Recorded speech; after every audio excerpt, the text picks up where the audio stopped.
Muy buenas tardes a todos, muy buenas noches. El día de hoy vamos a dar nuestra siguiente serie de webinars que estamos haciendo en colaboración entre REST y CISNE, tanto mi persona, soy el doctor Eduardo Bazán con la doctora Celia García Malo. Estamos avanzando en estas series que son muy interesantes porque el sueño es valioso para todos, es fundamental y hay muchas maneras de que puede ser afectado por cierto desorden del sueño. Entonces, en esta oportunidad tenemos la, eh, la ventaja de contar con el doctor Alexander Villarreal, es natural de Bolivia, se especializó en medicina interna en los Estados Unidos en el Henry Ford Hospital en Detroit, Michigan, y de ahí hizo 2 años en medicina del sueño. El segundo año fue dedicado bastante al área de insomnio, ¿no? Y tiene ya casi más de 10 años, 14 años 17 años de experiencia, si no me equivoco, Alex en medicina del sueño. Así que, sin más, Alexander, te cedo el paso para que puedas dar tu presentación y gracias a todos por participar. Y gustosamente responderemos todas sus preguntas al final del webinar. Sí. Eduardo, Celia, muchas gracias por la cordial invitación y saludos a toda la audiencia. Estoy muy agradecido por esta oportunidad y tengo el gusto de explicar y hablar un poco acerca del insomnio crónico. Este es un tema que me apasiona y el cual mucha gente padece y me parece que podemos aprender alguna información importante e interesante. Entonces compartiré mi pantalla para que podamos ver aquí material audiovisual. Si tienen alguna pregunta, por favor, no duden utilizar el chat y de esa forma aquí la doctora García Malo, el doctor Bazán, podrán traerme esas preguntas. Entonces, para comenzar, quiero hacer una declaración del descargo de responsabilidad, que toda la información que presentaré tiene el fin de educar e informar. Sin embargo, esto no sustituye la información profesional proveída por su médico de cabecera o de un especialista después de una entrevista y un examen físico. Con eso dicho, quisiera primero explicarles qué es el sueño normal, porque para entender lo que es el insomnio debemos entender qué es el sueño normal. Entonces, número uno es una actividad biológica normal y recurrente, como el respirar, como el latido cardíaco. Mientras ustedes estén vivos, ustedes dormirán. A veces no será el tipo de dormir que uno quiere, pero uno debe dormir y dormirá. ¿Y cuáles son las funciones del sueño? Tiene muchas funciones, pero principalmente la restauración y la regulación tanto de la mente como del cuerpo. Y también podemos definir el sueño como un comportamiento, algo que uno puede observar que es específico y es caracterizado por un estado de movilidad disminuida y de inconsciencia acerca del entorno, pero la capacidad de respuesta es reversible y eso lo hace diferente al coma o a la anestesia. Ahora, ¿cómo se regula el sueño? Piensen que hay factores internos, algo que están dentro de nosotros, y factores externos. Para los factores internos, hablemos número uno del reloj circadiano o reloj biológico y la necesidad homeostática. Yo explicaré estos dos factores en información futura. Y factores externos. Esas pueden ser sustancias químicas, estimulantes, sedativos, factores psicológicos. Entonces, aquí les doy un ejemplo. Imagínense que usted está a punto de acostarse y de repente recibe una llamada telefónica con noticias que son bastante estresantes. Y a razón de esa llamada, usted va a tener gran dificultad para dormir. Y en esa llamada le dicen que tiene que manejar y conducir de forma prolongada. Entonces, quizás antes de conducir e irse a su auto, se vaya a tomar un poco de café para mantenerse un poco más despierto. Y si se desvela por 2 días consecutivos, a raíz de esa privación de sueño, usted se sentirá muy cansado y entonces se dormirá de forma muy rápida. Al mismo tiempo, si toman un medicamento para dormir o una pastilla que causa cansancio, como ciertos antihistamínicos, entonces se sentirá cansado y le ayudará al sueño. Pero hablemos un poco más de los factores internos. Como les dije, todos tenemos un reloj biológico dentro del cerebro. Y este reloj biológico se llama el núcleo supraquiasmático, que queda en el hipotálamo. Ese reloj es estimulado por la luz. Y esta luz que va a través de los ojos, aquellas que tienen la visión, pues hace que inhiba la producción de melatonina y que uno se sienta más despierto. Cuando hay oscuridad, esa disminución baja y entonces hace de que el cerebro produzca un poco de melatonina, lo cual a uno le da de señal de cuándo debe comenzar a dormir. Y eso es lo que hace que uno se adapte al horario en el que uno se encuentra. Entonces, si usted se encuentra en Europa, en Latinoamérica, sin embargo, usted se toma un viaje a Asia, eventualmente se va a adaptar a ese nuevo horario gracias a su reloj biológico. Pero el reloj biológico no funciona solo. Funciona con lo que llamamos la necesidad homeostática del sueño. Entonces, ¿cuál es la cantidad normal que una persona necesita para dormir? Para una persona adulta, generalmente son entre 7 a 9 horas.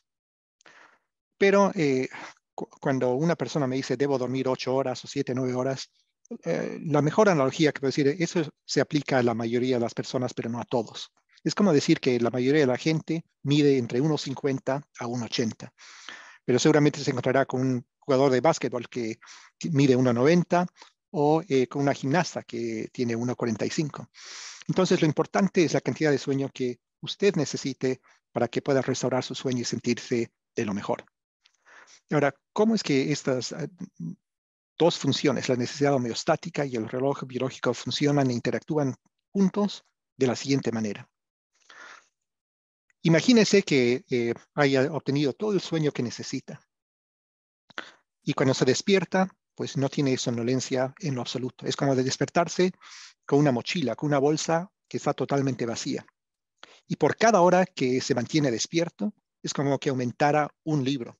Entonces, a medida que pasa el día, esa bolsa, esa mochila se vuelve más y más pesada.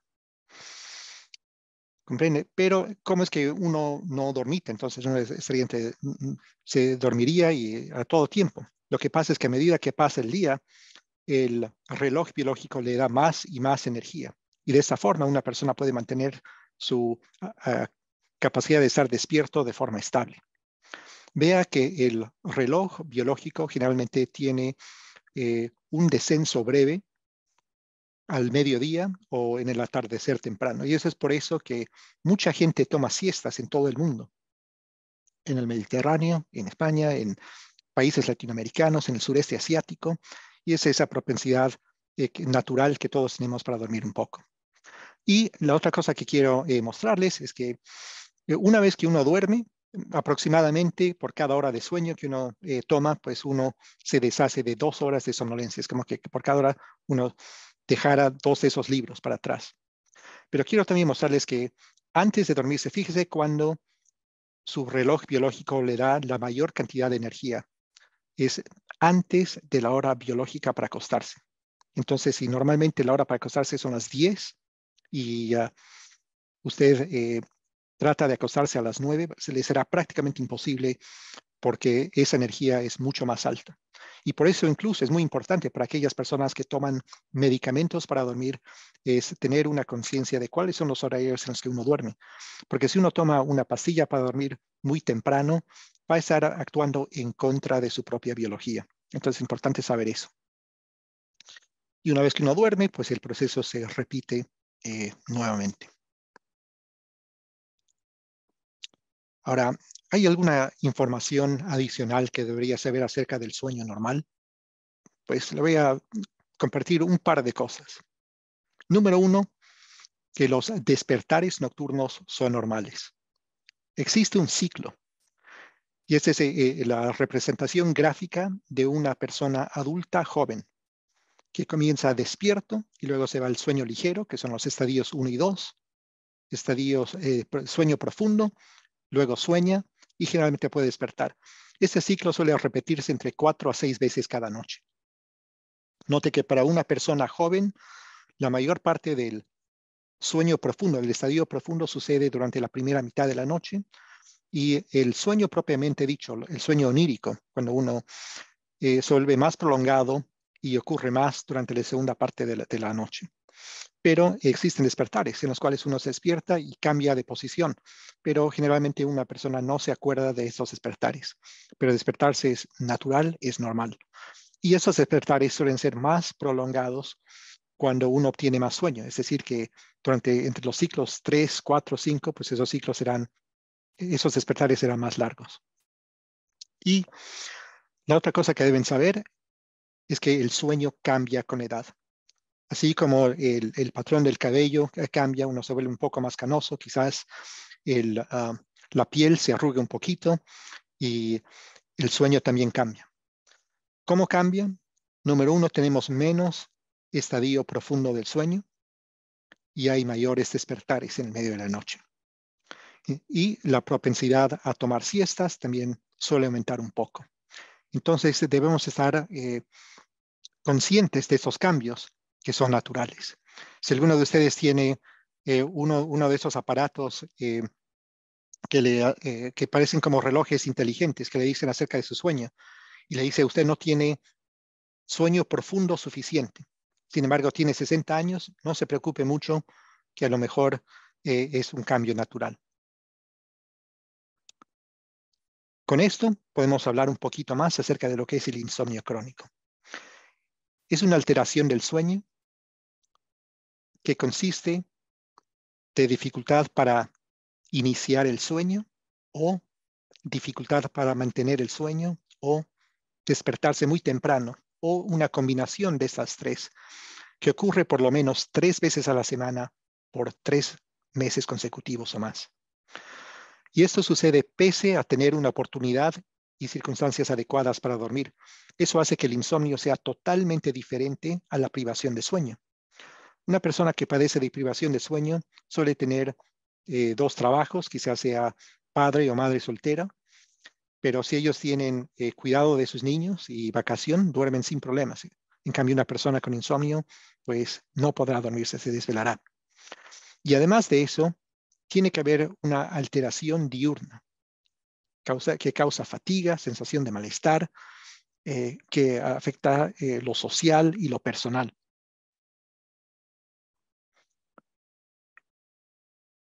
Un poco más de las noches de insomnio ocasional. Esto es bastante común, es bastante normal. Y se estima que aproximadamente entre 20 a 40% de las personas padecen de insomnio ocasional por lo menos una vez al año. Imagínese, antes de su noche de bodas, antes de graduarse, cambiando de trabajo, si tuvo que trasladarse a otra casa, pues todos tuvieron una noche mala ocasional. Entonces, por lo general, si eso es aislado, pues no hay de qué preocuparse. Pero si sucede de forma más común y más seguida, entonces debemos prestarle atención. ¿Cuáles son factores de riesgo? Pues número uno, su salud. Si tiene problemas de obesidad, si toma muchos medicamentos, sea para el corazón, para la ansiedad, para la depresión, si tiene mucho estrés, problemas de ansiedad, de depresión, si utiliza drogas, alcohol, tabaco de forma excesiva. Entonces todo esto le puede causar problemas de insomnio a largo plazo. ¿Y cuáles son las consecuencias del insomnio por tiempo prolongado? Si es que uno no hace nada, pues a tiempo prolongado, una persona que padece insomnio por muchos años suele tener un riesgo mayor de abuso de alcohol, drogas, depresión y ansiedad. Entonces, ¿por qué se desarrolla el insomnio crónico?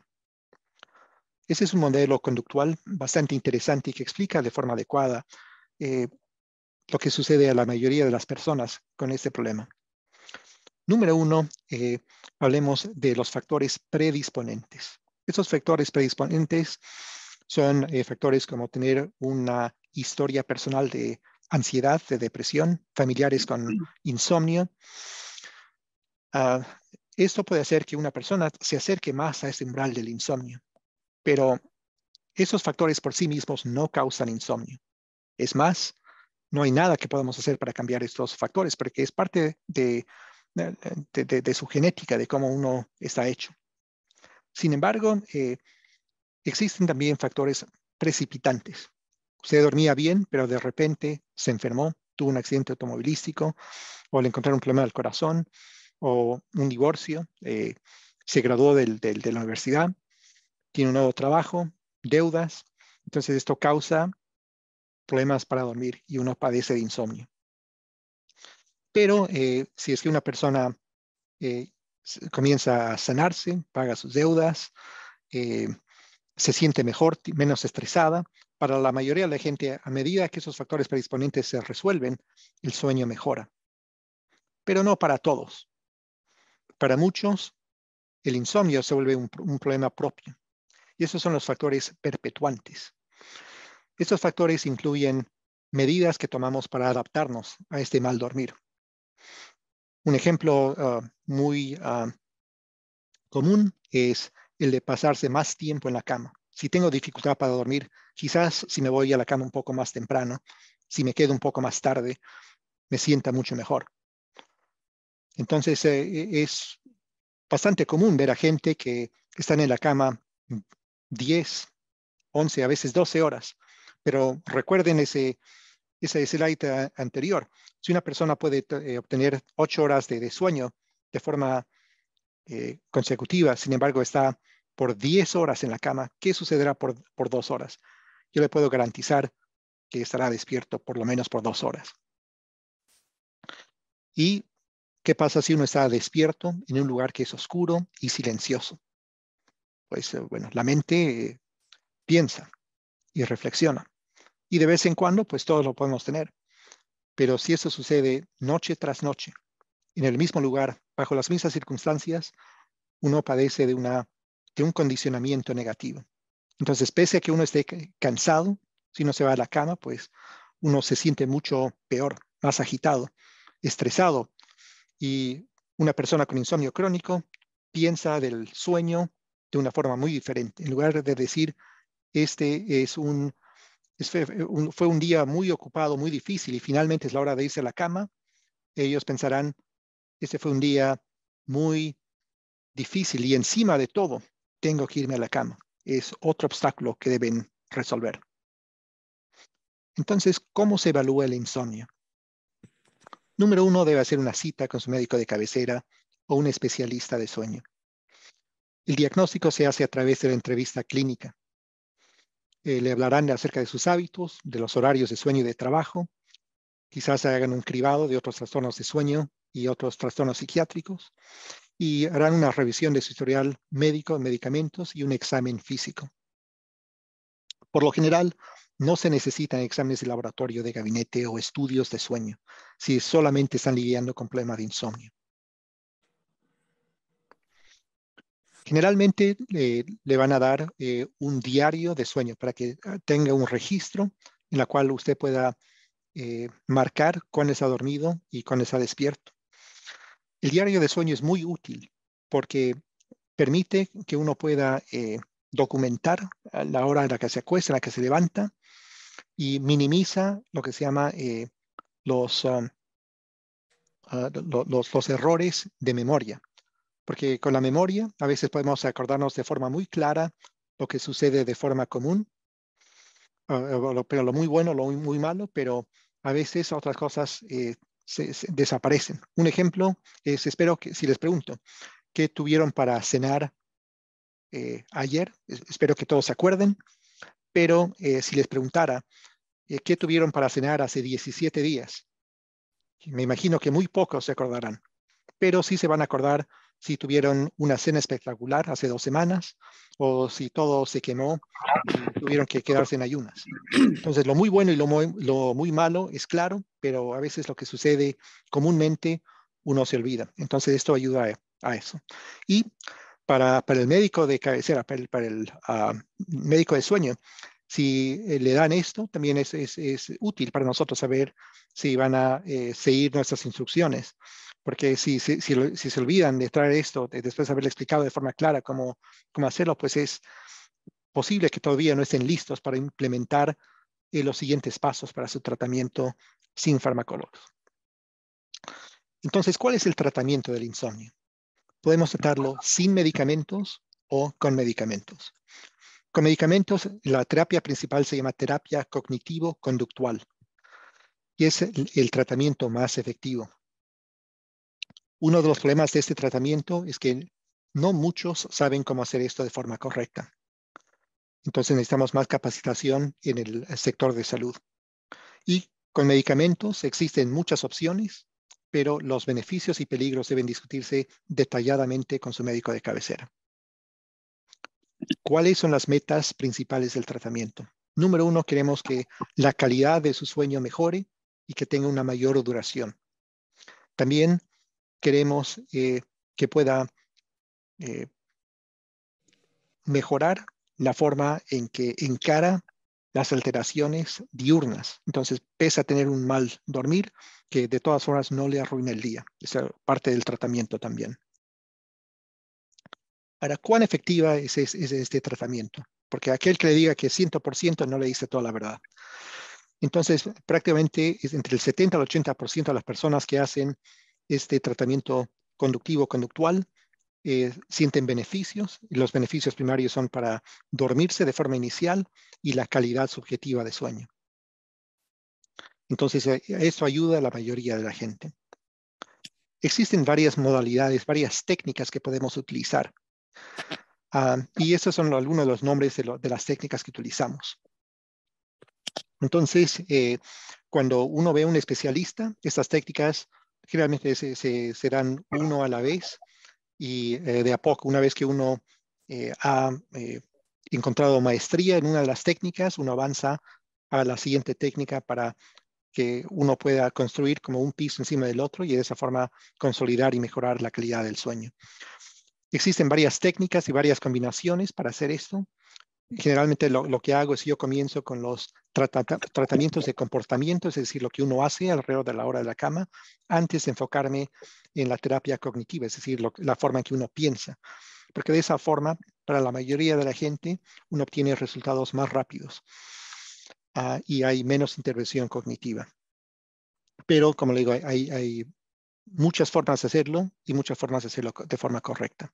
Ahora, aquí tengo la higiene de sueño con una pequeña marquita y les explico por qué. La higiene de sueño son medidas que a uno le ayudan para tener un buen dormir. Y para mí es una excelente medida de prevención. Si usted duerme bien y sigue estas reglas, pues lo más probable es que tenga un sueño bueno para la mayoría parte de su vida. Pero si ya tiene un problema de insomnio, las medidas de higiene de sueño son totalmente inefectivas por sí mismas y deben utilizarse siempre en combinación con con otras técnicas. Entonces, me imagino que muchos han leído acostarse y levantarse a la misma hora, eliminar el alcohol, la nicotina cerca de la cama, evitar siestas prolongadas, evitar la tecnología. Entonces, ¿cuál es el problema de estas medidas de higiene de sueño para una persona que ya tiene insomnio? Le estoy dando pasos bastante específicos. Eso se parece como una receta de cocina. Entonces, imagínese, aquí le doy una receta para hornear una torta de chocolate. Usted sigue los pasos y si la receta es buena, ¿qué espera al final de seguir todos los pasos? Es tener una buena torta de chocolate. Pero si le doy algo que parece una receta y sigue todos los pasos y no pasa nada, entonces o la receta que le di es mala o hay algo malo con uno. Y las dos conclusiones son negativas, no es algo que quisiera que ustedes tengan. Entonces, este es útil, pero como método preventivo o como complemento a otras técnicas. Existen también terapias conductuales cognitivas para el insomnio basadas en el Internet. Esas son autodirigidas. Es decir, uno entra, sigue una especie de programa, un protocolo, y que le sigue muchos de los pasos que uno haría con un terapeuta. Y pueden ser bastante efectivos. Sin embargo, eso es para la persona, para cierto tipo de personas. Entonces, esto funciona mejor para las personas que pueden implementar el cambio por sí mismos. Si usted es una persona que eh, hace cambios y puede implementar nuevos hábitos solamente cuando está trabajando con otra persona, cuando que prefiere ese trabajo en equipo, entonces esto no es para usted. Yo no he encontrado ninguna plataforma aquí en español, entonces quizás es algo que pueda hablar y preguntar aquí a la doctora García Malo o al doctor Bazán, quizás ellos tengan una información de esto en español, pero ya vamos a hablar de tener tiempo en la discusión y las preguntas para la audiencia. Acerca del tratamiento con medicamentos, sepan que este tratamiento generalmente es a corto plazo y siempre debe complementarse con terapias cognitivas. Como le dije, si uno está en la cama por 12 horas, yo le puedo dar el mejor medicamento y no va a ser que duerma por 12 horas porque el cuerpo no le da. Entonces, si es que uno toma el medicamento a la hora precisa y tiene las expectativas correctas, entonces esto le va a funcionar. Entonces, es importante saber eso. Y cómo es que su médico elige el tipo de medicamento que le va a dar. Todo depende de su patrón de síntomas, si tiene dificultad para dormirse de forma inicial, en la parte del medio, la forma tardía, cuáles son las metas de tratamiento que tiene, qué clase de respuesta tuvo a tratamientos anteriores, sus preferencias, el costo de los medicamentos, la disponibilidad de otros medicamentos, o condiciones comórbidas, si tienen problemas de apnea de sueño o de corazón, quizás necesite otras cosas, y también los efectos secundarios, por supuesto. Su, su médico le tiene que educar acerca de las indicaciones, las contraindicaciones, los beneficios y los problemas que podrían ocurrir con el medicamento. Y además de eso es importante que se pongan de acuerdo para ver cuáles son las metas y las expectativas del tratamiento. Si uno tiene expectativas muy altas y los resultados no son lo que uno espera, a veces uno se desilusiona y se encuentra infeliz con el tratamiento. Entonces es importante tener esa conversación y esa discusión y el seguimiento adecuado con su médico. Aquí les voy a mostrar una diapositiva bastante ocupada. Este es el cerebro y esos son varios agentes neuroquímicos que actúan en el cerebro que afectan el sueño y el dormir. Y muchos de los medicamentos que recetamos como médicos, si es que atraviesan la barrera que existe al cerebro y actúan en alguno de estos agentes neuroquímicos, y hay tratamientos para las alergias, para la presión arterial, para el corazón, para la ansiedad, para la depresión, para la epilepsia, que pueden afectar esto y de esa forma también le pueden causar trastornos de sueño, ya sea de insomnio o de estar muy cansado, de hipersomnolencia. Esta es otra tabla que vengan bastante ocupada. Entonces aquí no voy a ir por todos los medicamentos, son medicamentos que son aprobados de forma oficial en los Estados Unidos para tratar el insomnio, pero hay muchos más. Pero acá lo que quiero mostrar es lo siguiente. Uno, los colores hablan de diferentes regiones del cerebro o neuroquímicos que actúan. Entonces son estos medicamentos aquí en rosado, causan que uno se canse, pero también actúan como un relajador muscular y contra la ansiedad. Aquí estos en amarillo solamente para el sueño, pero también vean la duración. Hay medicamentos con una duración muy corta, solamente de 1 hora, y otros con una duración que es extremadamente larga, que sería hasta peligroso de recetar. Y como le digo, hay eso por ejemplo actúa en la melatonina, está en la histamina, o la orexina, que hace como uno se convierta casi como un narcoléptico, pero su médico le debe explicar algunas de esas cosas. Ellos van a hacer tienen el entendimiento de la duración y el mecanismo de acción de esos medicamentos para darle lo que necesita de forma indicada.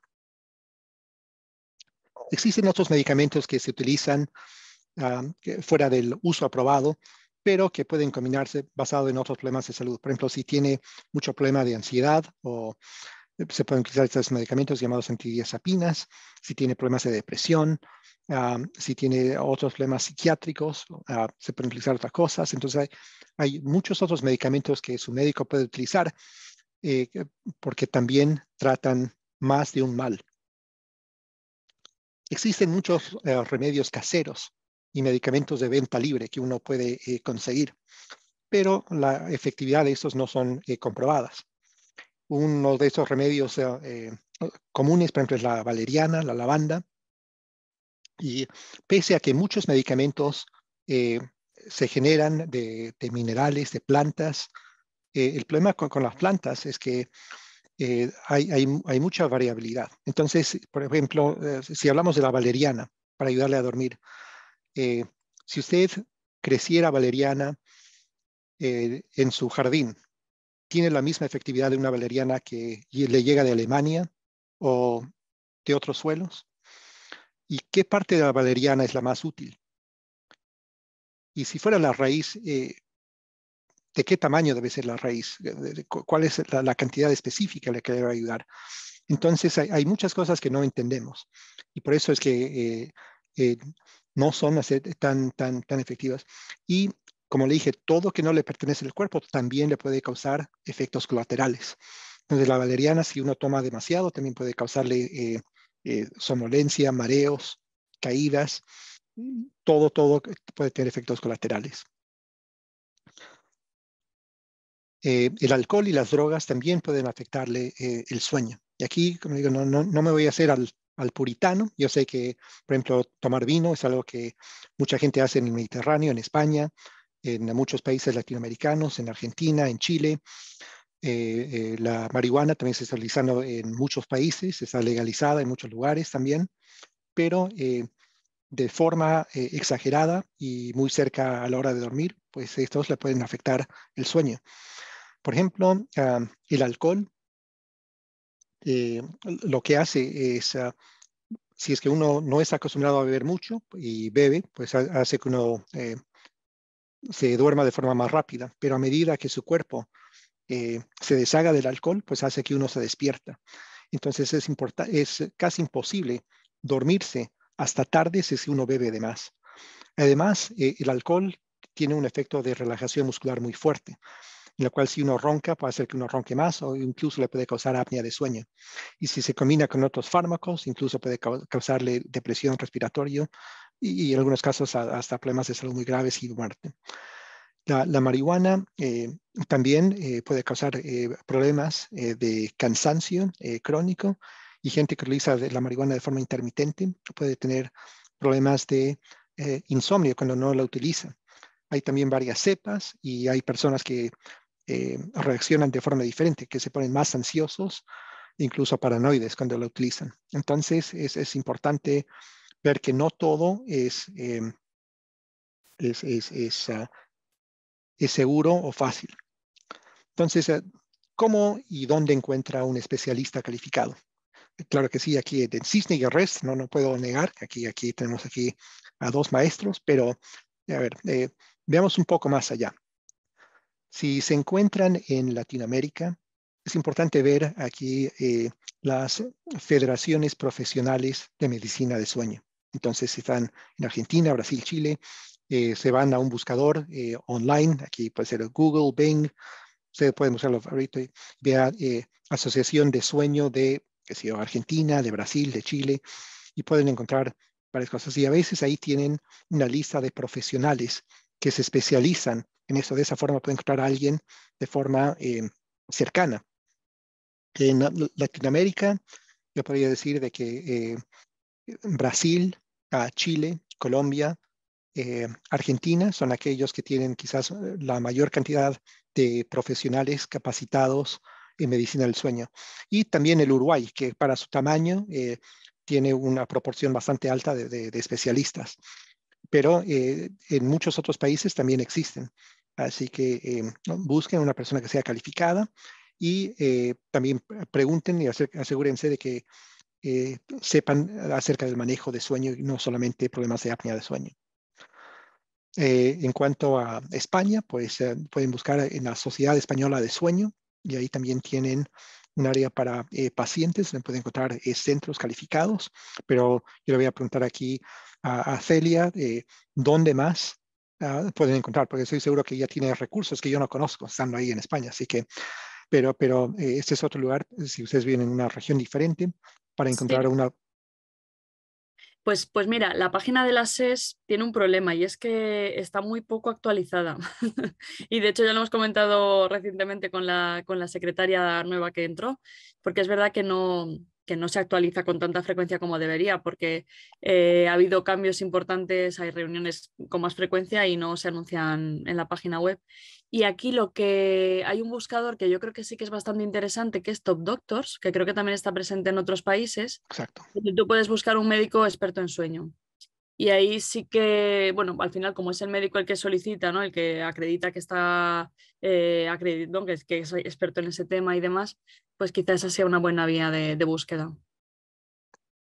Muchas gracias. Entonces, Top Doctors, topdoctors.com Ujú, ujú. para Latinoamérica y España. Excelente dato, muchas gracias. Y si son personas hispanohablantes que se encuentran en los Estados Unidos, pueden irse a lo que es la Academia Americana de Medicina del Sueño y tienen un sitio web especial para pacientes que es AASM y Educación para el Sueño, Sleep Education, y ahí pueden entrar su área postal, su código postal, y le va a dar número de especialistas y de centros acreditados cerca de usted. Si quiere leer un poquito más acerca de recursos básicos eh, en línea, aquí tengo unos links que puedo compartir. Entonces vean y es bastante útil, información profesional y buena. Entonces, así con esto yo quiero agradecerles por la atención y si quieren contactarse conmigo, la mejor forma es a través de LinkedIn en mi página profesional. Entonces, eso yo voy a dejar de compartir para comenzar el diálogo y la conversación. Excelente presentación, Alex. Realmente bien detallado, conciso sobre el insomnio. Y bueno, como Celia también conoce el insomnio, tenemos que verlo más como una señal de alarma de otras condiciones médicas, me imagino, para que las personas sepan de que hay que buscar la causa de fondo. Y ese es el punto en que hay una barrera entre el paciente y el médico, porque el médico trata de explicarle de esa manera, pero desde mi punto de vista, cuando he tenido pacientes que sufren de insomnio, padecen de insomnio, están buscando ayuda, básicamente, ¿no? Y entonces es difícil que haya esa conexión. Ustedes en tu programa, ¿hay una manera de darles educación más detallada al paciente para que vaya concientizándose en su problema del insomnio y puedan entender que hay que dar varios pasos para que puedan lograr un sueño de calidad? ¿Tienes algún tipo de ayuda en tu programa? Y quizás ella también tenga uno así. Porque es bien difícil, los pacientes de insomnio son uno de los más difíciles y de los que más necesitan ayuda. Claro. Mira, ese es un excelente comentario y yo te puedo decir, acá lo que se llama el Instituto Nacional de Salud, o NIH, National Institutes of Health, aquí en los Estados Unidos, en el año 1985, o sea, eso ya es una información nueva, vinieron con una nueva declaración, en la cual dijeron de que deberíamos dejar de hablar de insomnio secundario, porque secundario significa que está causado por algo más, secundario a depresión, secundario a dolor, secundario a algo más. Entonces, cuando hablamos de secundario, si resolvemos el problema primario, que si tiene dolor, pues le ayudo, que si el dolor que tiene, si tiene depresión, le trato la depresión primero. Entonces, esperaríamos que el insomnio mejoraría, el problema secundario mejoraría de forma paralela y en la misma magnitud que el problema primario. Pero como pudimos ver ahí, en esos factores precipitantes y perpetuantes, no es así. Entonces, en lugar de eso, es preferible decir que es un problema comórbido. Entonces, mucha gente, por ejemplo, tiene diabetes y hipertensión arterial. O puedes tener dolor de cabeza y dolor de mano. Entonces, pueden requerir tratamiento diferente. Entonces, entrenar y capacitar a tus colegas para que ellos reconozcan que el insomnio no solamente es un síntoma, sino es un problema propio que requiere tratamiento, es muy útil. Hay estudios, por ejemplo, que demuestran que personas que tienen depresión e insomnio, o dolor e insomnio, si tú tratas ambos problemas, entonces la mejoría es mayor que si solamente trataras uno de aquellos problemas. Entonces es muy importante hacer eso. Claro, y también, no sé qué opina Celia de ese tema. Bueno, yo en primer lugar quiero felicitar a Alexander, porque me ha encantado la presentación, me ha gustado muchísimo. Yo comparto lo que dice Alexander, pero creo que siempre se tiene que tener claras si existen patologías del sueño. ¿Por qué? Porque a mí me ha pasado trabajar mucho la parte de insomnio primario, por llamarlo de alguna manera, ¿no? La parte más de las 3 Ps, un insomnio crónico más emocional, ¿no? Pero claro, si te dejas por el camino una apnea del sueño que, bueno, pues se te pasa por alto porque no tiene mucha somnolencia y es una mujer y tiene un ánimo bajo y crees que es todo por el sueño. Por eso yo creo que siempre que tengas la oportunidad, si es posible hacer un estudio de sueño, pues esa parte la dejas, no sé cómo decir, la dejas vista y entonces ya sabes que te puedes centrar plenamente en trabajar la parte psicológica. Y luego, yo no soy psicóloga, yo soy neuróloga, ¿no? Quería preguntar, Alexander, tu experiencia con los diarios de sueño en los pacientes con insomnio crónico. Y me vas a decir, pues buena y mucha. Pero es que yo me he encontrado algunos pacientes que de verdad lo pasan muy mal al rellenar un diario de sueño, porque es de alguna manera prestar mucha atención, ¿no? A los horarios, a lo que hago, a lo que no hago, y a veces los pacientes que tienen insomnio justamente están ya demasiado centrados en ese tema. Y yo por eso lo que suelo hacer, bueno, podemos hablar un poco más sobre ello, pero sí que creo que el insomnio necesita ser muy individualizado. O sea, creo que hay que conocer muy bien al paciente, ¿no? Entender bien el problema y buscar un tratamiento muy a la medida, al igual que ocurre con los psicofármacos que se utilizan para dormir. Pero me gustaría saber la opinión de Alexander sobre esto. Sí, un par de comentarios, Celia. Primero acerca del estudio de insomnio. El diagnóstico de insomnio viene después de una entrevista y de un examen físico. Entonces, por ejemplo, cuando una persona con cualquier problema de sueño viene y se encuentra conmigo, ellos tienen preguntas de cribaje de toda clase. Hablamos de síndrome de piernas inquietas, problemas de narcolepsia, de parasomnias, de problemas de apnea de sueño. Con el examen físico tú puedes ver todo lo que está sucediendo con la vía aérea. Incluso puedes fijarte si tienen problemas de hipermovilidad, si tienes una persona que es relativamente joven y un peso sano, sin embargo tiene síndrome de hipermovilidad, ellos también pueden tener problemas mayores de apnea de sueño, por ejemplo. O si tienen problemas de síndrome de piernas inquietas y no lo trato, pues eso va a ser muy importante.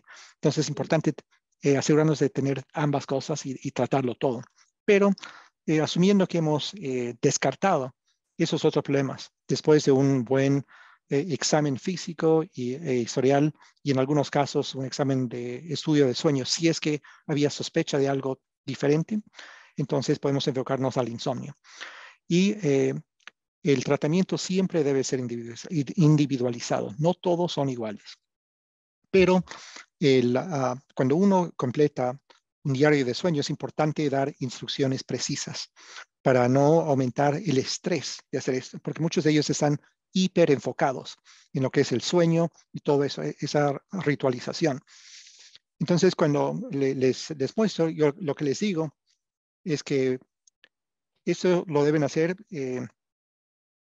basado en su interpretación de lo que sucedió la noche anterior y sin mirar el reloj, porque mirando el reloj causa más ansiedad.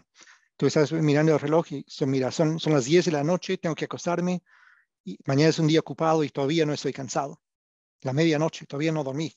Caramba, 3 de la mañana y solamente dormí unas pocas horas. Eso es lo que pasa. Lo que ¿Qué pasa, no? Entonces, Lo que pasa. entonces lo que quiero es que lo hagan solamente en la mañana. Yo les digo, mira, en la mañana, Claro. y Esto es Ernesto, basado en tu memoria, en tu interpretación de lo que sucedió, porque mucho de esto es bastante subjetivo. Y ese es uno de los pocos problemas en el cual la percepción subjetiva es más importante que el objetivo. Hay estudios que te demuestran que ciertos medicamentos te aumentan la cantidad de sueño en estudios polisonográficos, pero subjetivamente la persona no se siente mejor. Entonces, ese medicamento no sirve. Entonces, eso es importante. Entonces, yo les digo, por favor, no miren el reloj. Y eso quiero que sea basado en tu interpretación de lo que ha sucedido. La otra cosa es tener el seguimiento pronto. Entonces, generalmente no deben esperar más de 2 semanas. Si yo toma esos diarios de sueño y te veo de aquí a 6 meses, no, eso sería criminal. Entonces, tengo que decirle, mira, te veo aquí 1 semana, 2 semanas, y de esa forma ver qué es lo que está sucediendo y tener una idea. Entonces, pese que no hay algo que sea perfecto, hay varios beneficios. Uno es que también les da un poco de una mirada introspectiva de lo que realmente está sucediendo con su dormir y su interpretación. Hay tanta gente que me dice, mira, yo no sabía que tenía tantas noches buenas. Bueno, digo, sí, tenías una, pero o no me daba cuenta de que esas son las noches malas que tengo, son después del turno tardío que tengo, porque hay una reunión con mucho estrés. Entonces, Sí. ellos pueden ubicar e identificar ciertos problemas que les causen más problemas. Y a través de eso también, cuando yo les doy la recomendación de lo que tienen que hacer, porque si comenzamos con, por ejemplo, el estímulo, el control de estímulo y la restricción de el tiempo en la cama, esto tiene que ser basado en lo que ellos están haciendo. No puede ser basado en mi imaginación, tiene que ser personalizado. ¿Y qué tal si me dice, oh, pero lo que aquí tengo este nuevo reloj, es un Apple Watch, aquí me dice todo lo que hago y no le puedo imprimir ese reporte en lugar de hacer esto? No, porque el que quiere celeste, que le cueste, tiene que esforzarse, tiene que haber algo de esfuerzo. Por eso, lo que viene muy fácil, pues a veces uno no lo aprecia. Es importante tener ese compromiso, esa capacidad de hacer lo que es un poco incómodo. Si uno quiere construir una casa de 4 pisos, lo primero que uno debe hacer es cavar un hueco para tener buenos cimientos. Y encima de eso, pues construir algo.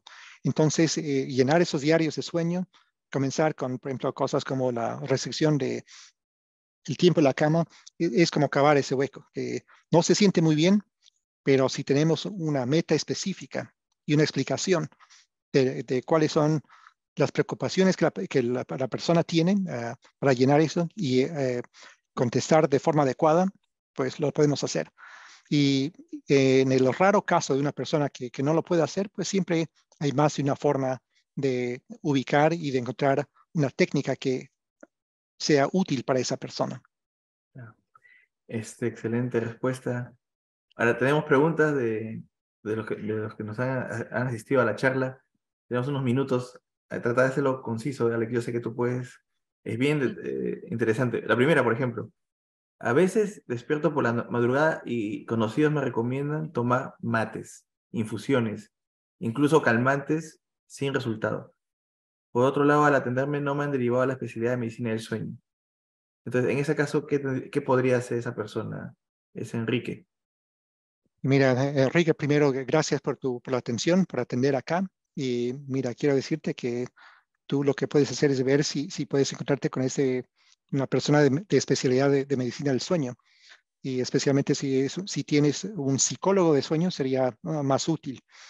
Pero cuando uno habla de mate, pueden haber muchas clases de hierbas, son infusiones de hierbas.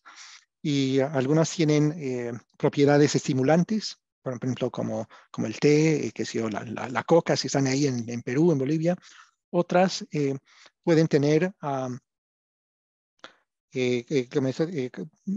pueden hacer que uno se cause un poco más sonoliento, pero como le dije, el problema de que no sabemos qué es lo efectivo. Entonces, por lo general, una infusión, un mate, no es lo más útil ni lo más efectivo. Ya. Y existen otras cosas que podemos hacer que son un poco más útiles, más personalizadas, tal como dijo aquí Celia, que tenemos que realmente individualizar el tratamiento. Y para eso debe encontrarse con la persona indicada. Ya, excelente. Ahora la señorita María Pía comenta, y me ganó la pregunta. La melatonina está muy de moda para tratar el insomnio. ¿Qué tan efectivo es? Me ganó. Ok. Acerca de la melatonina, lo que les puedo decir es que es, como dije, es una hormona natural producida en el cerebro. Y el problema de la melatonina es que no es muy efectiva para el tratamiento de insomnio para la gran mayoría de las personas. Y el efecto generalmente no es mejor que la del placebo. Entonces, el otro problema es que en muchos países no está regulada de forma adecuada. En algunos países europeos, tipo Alemania, tiene la calidad farmacológica de la melatonina, pero en muchos otros no las tienes. Entonces, ni siquiera sabes lo que estás recibiendo. Pero digamos aquí, hagamos el caso de que usted se puede conseguir esa melatonina alemana, ¿ok? La de primera calidad. Generalmente no necesitaría más de medio miligramo para dormir y debería ser como una hora antes de la hora ideal para acostarse, si lo está utilizando como hipnótico. Pero otro problema grande que tiene la melatonina es que el efecto de la melatonina es mucho más débil que el efecto de la luz en su cerebro. Entonces, si me tomo la melatonina, pero tengo la luz brillante encendida, esos efectos de la luz sobre el cerebro van a ser mayores que los de la melatonina. Entonces, lo va a anular. Por eso, así tenga la melatonina precisa, es muy complicada tomarla de forma adecuada. Y hay muchos otros factores que pueden ayudarle. Ahora, la melatonina sí puede ser útil en algunos casos, especialmente en niños que tienen problemas de autismo. Entonces, hay algunos estudios que muestran que algunas dosis un poco más altas pueden ser útiles para esos casos específicos. Pero en gente de edad mayor o en adultos, que sepa, no es mejor que el placebo. Exacto. Y hay documentación de que ya puede haber sobredosis, ¿correcto, Alexander, con la melatonina? ¿Sobredosis? Sí, bueno, yo a veces veo a gente que toma hasta 100 miligramos y no les pasa nada, pero no es bueno. Puede causar efectos de depresión y en niños y en adolescentes a veces puede retardar la transición a la pubertad, especialmente en estudios animales, pero eh, Sí. no hay que exagerar con nada. Acá Edgardo comenta si es suficiente 5 a 6 horas diarias de sueño para mantener una vida saludable o necesariamente se necesitan 7 a 8 horas como se recomendó, o dependiendo de la edad, de la actividad. Sí, hola, Edgardo, qué gusto ver que estás aquí, mi querido amigo. Y voy a repetir lo que, lo que dije de que pese a que de entre 7 a 9 horas se aplica a la mayoría de la gente, no es para todos. Entonces hay personas que pueden hacerlo con menos, o otra gente que necesita más. Entonces, ¿cómo sabes si 5 a 6 horas es lo que tú necesitas? Entonces, si eres una persona de edad media que trabaja o que va al colegio, quiero que midas cuáles son las horas de sueño que tienes, los días de trabajo y que los compares con los días que estás de vacación o con los días de fines de semana. Y si tú duermes entre más de 90 minutos los días que libres, entonces eso quiere decir que tu cuerpo te está pidiendo más sueño. Ahora, si tú duermes de 5 a 6 horas cada día, bueno, entonces supongo que eso es lo normal para ti. Pero si ves que duermes mucho más, son días que no trabajas, entonces tú necesitas más. Exacto. Y la última hasta ahora, y también es de Enrique nuevamente, mi esposa cuando logra dormir profundamente a veces patea e incluso mueve los brazos. Puede ser por estrés acumulado o tiene relación al síndrome de piernas inquietas. ¿Cuál es tu sugerencia, Alex? Bueno, aquí tenemos el lujo de aquí de tener a Celia para que nos hable de esto, También pensaba pero, lo mismo. a ver, pero No, le puedo decir, mira, hay varias cosas que pueden suceder. Mira, cuando una persona mueve los brazos, pueden haber varias clases de movimientos. Uno, hay gente que a veces se mueve un poquito cuando transicionan de estar despiertos al sueño. A veces muchos bebés suelen hacer eso, que cuando duermen como que mueven un poco los dedos, los ojos, es como un pequeño movimiento de las piernas y de las manos y que puedes ver. Y a veces de los músculos de la cara. Eso generalmente suele pasarse y dura muy poco tiempo.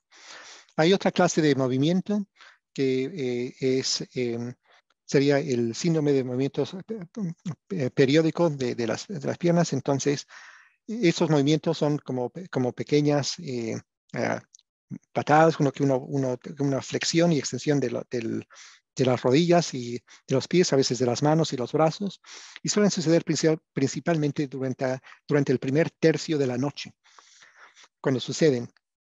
Y esto puede estar asociado a varios problemas de salud, a medicamentos, a veces medicamentos que tratan la depresión, casos bajos de hierro, puede haber problemas neurológicos como la esclerosis múltiple um, y mucho más.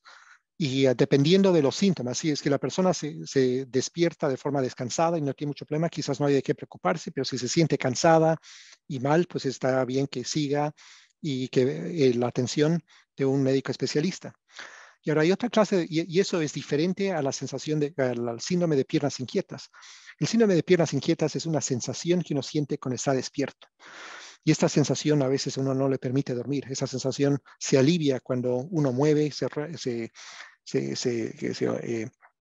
camina o se frota las piernas. Pero en cambio el síndrome de movimiento de las piernas es diferente, en la cual que es algo que sucede cuando uno duerme, es el movimiento, no es la sensación.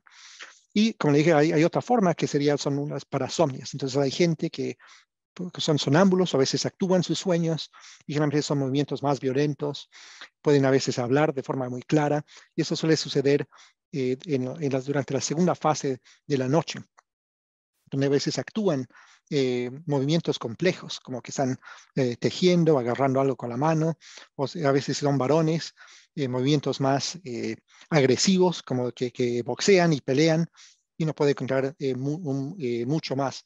Entonces, eso sí, uno debería hablar y buscar la ayuda médica, porque la persona puede eh, eh, eh, eh, causarse daño. A veces he visto gente que se rompe la mano o la pierna, o a veces que puede lastimar a su esposo o a su esposa, causándole palizas de forma muy mala. Entonces, algunas de esas parasomnias también se asocian a otros problemas neurológicos, como el Parkinson o ciertas formas de demencia. Pero esa es una charla muy diferente. Y aquí a Celia le voy a decir, no sé si quieres aumentar algo, que esta es tu área de especialidad. Nada, yo creo que lo has explicado perfecto. Yo creo que en cualquier caso lo más importante es ver al paciente, bueno, a la paciente y también a Enrique, porque aquí es muy importante lo que dice la persona que duerme con el paciente. Es muy importante tener la información de los testigos para que sean capaces de describir si es más lo que has dicho, una patada, si es un movimiento más elaborado, tipo actuar un sueño, etcétera, ¿no? Así que en este caso hay que ir a un especialista, porque muchas veces cualquiera de las causas produce que el paciente no tenga sueño reparador. Sí, eso es algo muy importante que no dije y gracias por decirlo, pero si tienen que hacer una cita con un especialista de sueño, por favor, si duermen con alguien, lleven a esa persona, porque cuando uno duerme no se puede ver ni escuchar y dependemos mucho de los testigos. Así que Así eso es es. muy útil. A veces los testigos duermen y ahí ya se complica. ¿No? Exacto. Exacto, el que viene para la consulta no sabe que ronca o que se ahoga en la noche o que patea o esos sueños violentos, ¿no? Físicamente. Realmente ha sido muy interesante la charla. Tengo más preguntas, las vamos a responder por interno, pero antes que nada quería agradecerle a todos por haber participado en esta charla. Y nada, algunas últimas palabras, Celia, Alex, sobre ese tema tan interesante que es el insomnio, y creo que se puede dar más charlas sobre el insomnio para población adulta mayor, como mencionaste, o también por personas que tienen turno de trabajo, ¿no? Ujú. Turnos nocturnos, rotativos, o también hay una condición genética de insomnio familiar Mm, que afecta, es muy raro, pero que puede afectar y puede ser mortal para los miembros de la familia que lo padezcan. Es muy amplio el insomnio, entonces que de mi parte ha sido una presentación excelente y gracias a todos por haber asistido y El insomnio hay que entender que hay que tratarlo, buscar la causa de fondo, puede ser una comorbilidad, puede ser, como mencionó Alex, depresión con ansiedad, apnea del sueño con ansiedad, con insomnio, y es importante tratar ambos problemas, ¿no? Últimas palabras, Alex. Simplemente quiero agradecer a Eduardo, Celia, la audiencia por estar acá. Ha sido un placer hablar un poco de insomnio. Y este es un tema muy amplio y podemos incluso enfocarnos mucho más en medicamentos, en tratamientos sin medicamentos, de problemas de sueño en mujeres, en niños. Así que es prácticamente, hay muchas opciones. Así que quiero agradecerles aquí por todo lo que han hecho y a la audiencia por tomarse una hora de su tiempo muy ocupado. Así que un abrazo fuerte a todos y que duerman muy bien. ¿Y Celia? Muchas Un abrazo, gracias, Alex. Alexa. Cuídate. Chao, chao. Gracias a todos. Chao. Hasta luego. Que descansen.